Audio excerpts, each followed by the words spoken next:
Buddhism, Hinduism, ism be our the woman say westernization, any democratization, air course will be as about berry morality. Ama assuming no, abe impotent. Because will be impotent, I never say, oh, swab, or saggy. I say, Nina. Neno, and me Baba Bibi Mukaka. Yow, French Revolution is 1798. Okay. French Revolution about ending medieval era. Okay. And starting modern history. French Revolution, you know, Anna Montio, and a man Europeans be who say. So one free, one more barbaric and uncivilized clans no normal form. Okay. Now for one try na mo emerge to what we call government rule and authority, which we started experiencing in modern history, starting with the French Revolution. In 1798, abeye year bia eye sronko. 1798 and Napoleon Bonaparte ni general bi ane friend better o storm of Vatican sabe na Pope Pius VI ona no oti ade so. Okay. Obaye no yi ni fisherman's ring no wo bubu no chese ye tu ade so and o mo exile to France e ho no ko wuli. Okay. In the free side no and the coba say so Roman for be si Pope fufuro bia biemu a this almost be permission free your friend say Napoleon it bring Roman Catholic ni tumi an o asase so to an end. Okay. 1260 years and no more DBS so in 1798 you know and the baby 1260 ya beba so 1798 no so French Revolution aba Roman for to me end sans no so na country being so air rise up America after you know so all rise up and you know call Revelation 11 ya be kan but this me explain nyema kakra God man here say it was a beast coming out of the earth. Coming out of the earth in Manchester as I see mu pai enu pie free mu. Nemo mu no baby a okopie free ye no. There had not been any known earlier civilization. To me be rising up or no da ho fite nti onu na oba. America ba oba ye no so no. Na Europeans are omu dwane Catholic Inquisition. Okay. And one more buy a mobile pay on more almost Red Indians, Tata Omoji assassin. Omo say, you perceive ye 2 year Europe. Okay. In the Bible, describe America as a lamb, a beast with horns like a lamb. Okay. 2 horns, you know, ne Jinahama. 2 principles are the creative state and I say nation na urban. Okay. Back here Protestantism. Freedom of religion. Okay. And back on republicanism. Civil liberty. Baby a free banner tata you free wa ya bano. Yan tna mo bi mfa esun bi emema share ko. Okay. Yania ye be hu ni amobia kwan your person also bia no awesome kwan dem and so be better tawo se chinchinchina say na say ye say na say ye ani twa mu no no man so ahye wo mu enema chese be mo ma rise as a nation. Okay. Enu achi no ena Toronto can say lamb no after your status so kasati say dragon. Okay. Now the church munya ni say America started as a Republican state, you know. Now it is say empire who say edi ela mu. Enema we ni dey hwe so a dey di boy bra. Empeso obi ade no ho bekan already your bill of rights ya promulgating na free your independence you know so ya trot ni nyina. But I tell no amu who say no. To me bi ba be di e hon mo a esi esomu yi. Okay. To me ni say si ebetimi so atre nso enta baabu dia. And we dis say you modify your self-gratifying Republican status, no? Okay. You GDF no democracy. Because democracy, no, and the betting a man yet to me, Eddie in share about a bit more so. And then they explain it as speaking like a dragon. Yes. In the way, no, and I almost do better to hold no more. Into almost democracy in the and after all we say and then assassin so had more no one be make sure say krobia democracy there what the be want to mapa we fra into omo kan no e omo Saturday aduma but President Bush e ba no e no ba be shame okina so person mo bia who say democracy ni there eno ani ade a yes ye di tu anamon say ye po say ye mpo eni de say de e di ba bi tu anamon yaw afa graphic na de ba bi hwe na di okay we daily graphic Saturday January 29 2005 say Rice pledges to push for worldwide democracy. Condoleezza Rice started her new job as U.S. Secretary of State last Thursday, pledging to press President George W. Bush's drive for worldwide democracy and repair battered ties with Washington's allies. Rice, 50, was greeted in the State Department lobby by hundreds of staff, applauding and a few whooping as she arrived bright and early, a day after being confirmed by the Senate and sworn in. Replacing Colin Powell as top U.S. diplomat after 4 years as National Security Advisor, Rice promised to pursue Bush's bold agenda for U.S. foreign policy based on the promotion of freedom and democracy around the globe. He said, and I quote, she said, and I quote, "I know there are those who wonder whether democracy can take hold in the rocky soil of the West Bank or in Iraq or in Afghanistan," unquote. Okay, the quote continues. "I believe that we as Americans who know how hard the path to democracy is have to believe that it can, and we have to make it so that we work with those who want to achieve those aspirations." Enti the man womo ni abria womo kan say womo say womo Republican status no be fa liberal democracy womo make sure say e be ye womo foreign policy. Yes.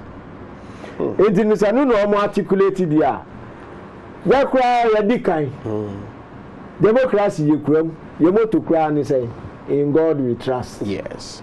Enti ni we hu di ntia the cancer on you be a also be cancer won ye if you say what transform ne ho wa be a police champion and no more yes policeman. Yes. And so we are called democracy and now or force the about what can know we are okay we no to nje pian to baby read the headlines. Okay, What say Bush calls for democracy in Cuba. What's it worldwide? And daily graphic 5th August 2006. And then 28 April 2005 graphic also Rice seeks democracy in Latin America. So mu push ikono no. Also Rice to push for democracy in Russia 20th April 2005 graphic in the buyer. Okay. Okay. They had Mona. They can't answer. I see Bush demands democracy in Middle East. Okay. 8 November 2003. Graphic and the buyer. President George W. Bush has deplored the freedom deficit in the Middle East and said the United States must remain focused on the region for decades. I quote, "Our commitment to democracy is being tested in the Middle East," he said in a televised Washington speech in defense of U.S. democracy. Mr. Bush said dictators in Iraq and Syria had left a legacy for torture, oppression, misery, and ruin. Turning to Iran, we warn that the regime in Tehran must heed the democratic demands of the Iranian people or lose its last claim to legitimacy. If I'm baby, I'm making this. No. That's Okay. Now, America, we mean, if you say, scripture, not in your America's role in global affairs, and they say 1798, there are two Roman Catholic Church, Omulusu, Omubi status. America, na said ye say, Obesa be Pejasa, beast no, or here 1798, I saw. Na said ye say 43 years in you. Na said ye say. Onu no beba be peja no na the ba and say 1798 a omutu Roman asum no guye no 1815 na onu Napoleon so be fiase di ensem bebre sisi edi bibi ba na efre no Roman question. Okay. E ko du ba bi no mpese Italy kura omu ye no one kingdom Roman for say yem pnida bibi abeka bia almost all mom print ko wi ase no ono pope no ano ho no impose self house arrest. Okay. Then they enko bia in protest awe na nyame ncha de 1926 and 1922. Okay. And Italian soldier ni bi also another tyrant Benito Mussolini oba power do oba no obaji din kakra oba na ma bebre so no na go lead Italy for me be invade Ethiopia and hu ne ma and we be ho that na 11 February 1929. Okay. And obe solve that problem. Ono be sign the friend Lateran Accords and as a Lateran Treaty. Na the woman say ono Benito Mussolini or signing on behalf of King Victor Emmanuel III. And a Roman Cardinal Cardinal Gaspari also signing on behalf of Pope Pius 11. Okay. And you know, akwa say, you state here no, ya amfa bi status na nka ho. Say, omo nante kakra ne ehwe baby adi bedu. Yes. Enti say no, agreement no ko say, and the same that Pope ordinary no tututu e wi asensemu. Okay. This any two different fashions no omo apne so say, oh bra betremu kakra na tie yasemai. And the obetumi ayi but say pa say to me now war in the Middle Ages no esa wo ho dia ene lala enyo dia sa time no agreement no na afi be create Vatican as a country. Okay. Within Rome. The afi Vatican be nya ni e create the environment man no enti Pope sabe ye head of state. Yes. Apart from so be ni nyame dwuma no sumi dwuma no we head of state any nema na when na America rule and so obeboa amo say nya the B status until Revelation 13:11 to 18. Revelation chapter 13 verse number 11 to 18. And I beheld another beast coming up out of the earth, and he had two horns like a lamb, and he spake as a dragon. And he exercised all the power of the first beast before him, and caused the earth and them which dwell therein to worship the first beast, whose deadly wound was healed. Verse number 13. Verse number 13. Okay. And he doeth great wonders, so that he maketh fire come down from heaven on the earth. America no no. Eji waba democracy kan ho. Ewiase nyina obi aji. Otinche a wonti ase say the adwuma no no. Wa mo hu say democracy there is the best form of social system. Yes. Ewiase eso obi anya. Enti ono no de okoso miracles and he deceived them that dwell on the earth by the means of those miracles which he had power to do in the sight of the beast, saying to them that will dwell on the earth that they should make an image to the beast which had the wound by a sword and did live. But he did live, actually say. Ya stable no, ya betray no. Yes. By Aristotle no. Yeah. By the Treaty of 1929 no. Until the wound has been healed. Yes. It is a say no. Who wadwuma esa wo ni say. Wo be ye niema na ma say nyame former status no. Yes. Na fe de meje wiase no. Maye. No ni America ru. Aso makwa ya prapra kwa mu. Oh prapra. Na se na wiase nso enti ase. Ye nya huni. So we know so the more no money said as of one canon I so be na ebe ba o ano be san senchem no be fuja ni ade ni agina de ni echi yo ki yeah for no money about that be preach was there I don't know actually say was there yeah of it so let us verse 15. Was said he had power to give life unto the image of the beast, that the image of the beast should both speak and cause that as many as would not worship the image of the beast should be killed. America rule no we pray no. America rule.